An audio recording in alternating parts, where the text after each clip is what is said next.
Y estamos recibiendo con muchísimo gusto al periodista y escritor Jorge Señoranz, autor de este libro que va a aparecer en pantalla, Madres de la Resistencia. Jorge, bienvenido. Un Hola, gusto. gracias. Y en el mes de la mujer tenemos este libro, pero que además de mujeres habla de madres. ¿Por qué elegiste madres? Mirá, porque consideré que la figura de la madre en esa dura etapa de la dictadura en Uruguay no estaba debidamente resaltada. Y no solo la figura de las madres, sino de las mujeres, porque hubo muchas que ejercieron el rol de tal, siendo hermanas, siendo tías, abuelas, Claro. y que cargaron familias al hombro y se hicieron cargo justamente de la familia en momentos complicados. Cuando hablábamos de los desaparecidos, siempre la imagen que a todos nos apareciera era la de un hombre. No importaba la cara, pero siempre era un hombre, cuando también hubo mujeres, cuando también hubo presas políticas, no solo presos políticos, pero te costó encontrarte, visibilizar a estas mujeres que no estuvieron en el foco de la atención. En algunos casos sí, en otros no. Obviamente uno cuando encara un libro de estas características ya tiene visualizado determinadas cosas, determinadas historias. Y bueno, después empezás a recorrer el camino en cuanto a la investigación y qué es lo que sucedió. Yo lo quería hacer amplio y por eso incluí historias del interior, porque creo que en el interior también se vivió de otra manera, todo el tema de los prejuicios, el interior suele ser un poco más cerrado y se vivió de otra manera. Y después, como te decía, que no quedara solo circunscrito a la figura de la madre, sino a aquellas mujeres que ejercieron también el rol. Y cuando hablamos de resistencia, me imagino haber habido diferentes resistencias. Sí. ¿Nos podés contar algunas de ellas? Sí, como vos decís, Leo, innumerables. Muchas conmovedoras, muchas que me llevaron a emocionarme escribiendo en el teclado, porque también está eso, ¿no? Uno se mete en ese personaje, entre comillas, por llamarlo de alguna manera. Pero hay muchísimas. Yo arranco con una historia que es muy fuerte, que es muy conmovedora, que es de una mujer a la que atrapan estando embarazada y que después sufre lo peor que puede sufrir una mujer, que es el abuso sexual, y lo peor es que lo hicieron vistiendo la ropa de su compañero. Y ella tiene ese dolor en el alma de hasta el día de hoy no poder reconocer la cara de la persona que le hizo eso. Y bueno, y después la metieron en una torre de vigilancia, en un cuartel. Ahí rompió bolsa, bajó como pudo esa escalera de bloque que había. Tuvo que recibir transfusión de sangre al momento del parto. Y toda una problemática muy compleja. Lo cierto es que su historia, dentro de todo el dramatismo, termina con un final feliz porque está con su hijo al día de hoy, tiene nietos, y después tenés innumerables cantidades de situaciones, hasta de mujeres que, sin haber sido madres, recibieron bebés a cargo para que los cuidaran durante un tiempo y después sufrieron ese dolor del desprendimiento cuando les dijeron, bueno, en tal parada de un ómnibus va a estar la madre, no podés intercambiar palabras, tenés que dejar el carrito, el cochecito bebé ahí y retirarte.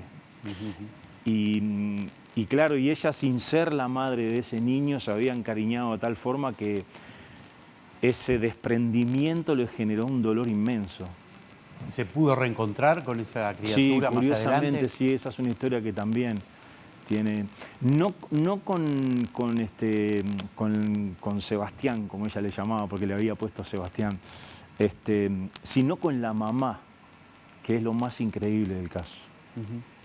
Las madres que entrevistaste, ¿compartían muchas veces la filosofía o la ideología de sus hijas e hijos? En algunos casos sí, en otros no, porque ahí también hay una cuestión de que por ahí se piensa de que viene de ese lado, ¿no? O sea, que hay una filosofía o una tradición familiar o un pensamiento similar, y en algunos casos no, en algunos ni siquiera conocían que su hijo de pronto estaba en algún movimiento o en movimientos estudiantiles que eran muy comunes en ese entonces. No tenían idea. Sin embargo, pusieron el pecho a las balas y demostraron justamente, como dice el libro, una resistencia increíble en la defensa de su hijo. En la defensa de su hijo. Mira, a mí hay algo que me quedó y que me lo dijeron muchas personas que estuvieron presas, y sobre todo hombres, y es que la que jamás faltaba a la visita era la madre. La que siempre estaba era la madre, ¿viste? Y a mí me genera justamente esa admiración, ¿no? Yo admiro mucho la figura de la mujer. Para mí son más valientes que nosotros, lo tengo muy claro. Y bueno, y este libro, hurgar en estas historias, me permitió corroborar mi pensamiento y aún más ampliarlo. ¿Cómo procesaron o conviven con el dolor hoy, habiendo pasado 30, 40 años de esos momentos? Mirá, el otro día me preguntaban justamente si esto alguna vez va a terminar, porque viste que obviamente muchos piensan que bueno, que ya está esa etapa superada, ya pasó hace muchos años, y yo creo que no va a terminar, porque están los hijos que son los hijos de estas madres, justamente, y están los nietos que de pronto convivieron con esa historia. Entonces se generó justamente. Y bueno, muchas conviven con total naturalidad, muchas aún conviven con dolor por lo que les sucedió, pero la vida sigue. Entonces supongo que cada una a su manera lo está sobrellevando. Y con aquellas madres que no recuperaron a sus hijos o que peor, ni siquiera saben dónde están. Mirá, hay una historia muy conmovedora de Maximina Arias, que era la señora del general Baliñas, uno de los fundadores del Frente Amplio, que cuando desaparece su hijo, ella jamás volvió a salir de su casa y no dejaba que nadie atendiera el teléfono, y siempre decía que Oscarcito va a volver, Oscarcito va a volver, y se quedó con eso para toda la vida. Y vos decís, pucha, ¿no? Qué fuerte, lo que es el sentimiento de una mamá, que de pronto nosotros, yo que soy padre, por ahí no lo tengo de la misma manera, no lo siento de la misma manera, no sé. Es algo que es innato de la mujer. Y esa mujer no salió nunca de su casa esperando que volviera su hijo.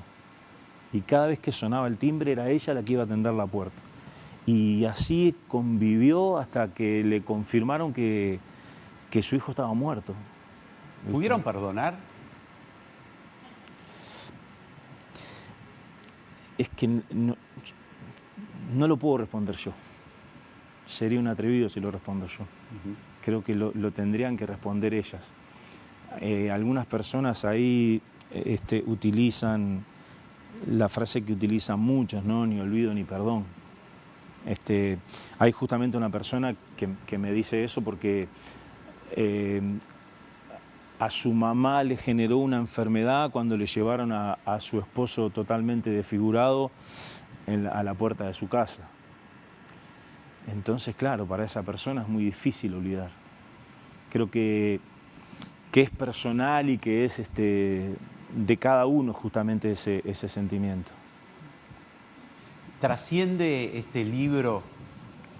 ¿Puedo leerlo no en clave ideológica, política, partidaria, sino madre o mujer todavía? Sí, humildemente creo que sí, que lo podés leer desde ese lugar. Evidentemente estaba muy marcado desde el punto de vista político del mapa en ese entonces en Uruguay, ¿verdad? Entonces, está claro que las personas que sufrieron este tipo de consecuencias tenían un pensamiento o una ideología política, pero mi idea fue destacar la figura de la mujer, de la madre. Entonces yo creo que sí, que lo podés leer despojado desde ese lugar. Y aparte, una cosa que yo destaco justamente en el prólogo, a mí no me tocó. La dictadura no golpeó en la puerta de mi casa.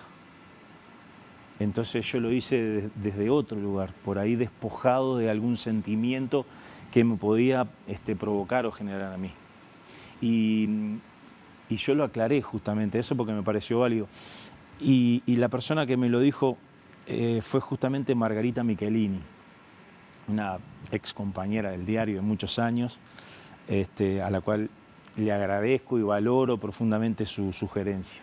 Cuando yo le pedí que ella me escribiera el prólogo, me pidió si le podía pasar una serie de historias, las leyó y bueno, al cabo de un tiempo le pregunté si había avanzado y me dijo que no podía escribir, porque le había conmovido con lo que le había pasado y que era imposible para ella. Y ahí me sugirió justamente eso. Cuando me preguntó qué hacía yo en ese entonces, yo le dije, yo era un niño, jugaba la pelota en la calle, no tenía idea de lo que pasaba. Y ahí me dijo, le conté lo que me había pasado, le conté la etapa de la rebeldía estudiantil, esos tiempos donde resurgía el rock uruguayo con los Estómagos, los Traidores, toda aquella etapa. Y bueno, y ahí me dijo, tenés que contar todo eso. Me dijo, tenés que contarlo vos.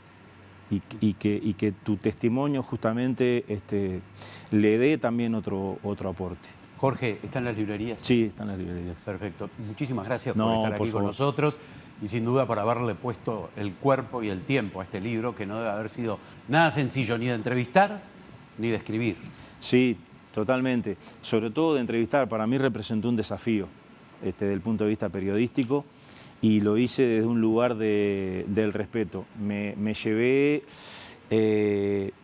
y lo agradezco, infinidad de lágrimas sinceras de gente que se emocionó, porque no es sencillo remover sentimientos. Y yo removí sentimientos acá, y eso lo agradezco infinitamente, como le agradezco a ustedes también el espacio. Muchísimas gracias, Jorge. A ustedes.